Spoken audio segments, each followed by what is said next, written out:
All right. So first of all, let's just think about what is fascia. So fascia, although it seems like it's very new, it isn't. We've always named this tissue, but in the past, anatomists and researchers were more interested in the muscles and the bones. They weren't really interested in the fascia, so they used to cut it away and just dump it in the corner. And then people started getting more interested in it about 17 to 20 years ago, and now it's kind of the most exciting thing in the sort of fitness world. So, what is fascia?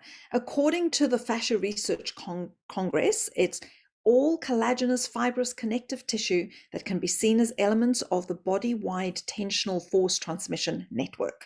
So that's a bit of a mouthful. But what it basically means is that your fascia connects everything to everything else. And so when we start working on one piece of fascia in the body, say for example our feet, we're going to have a body-wide change. And you can often see that if you release your right foot, for example, your right shoulder will drop some more. So it allows everything to basically change, and it opens up pathways for change. The fascia is often called an organ of structure and change, because if we can impact the fascia, we can make people feel more comfortable, and we can increase ranges of motion.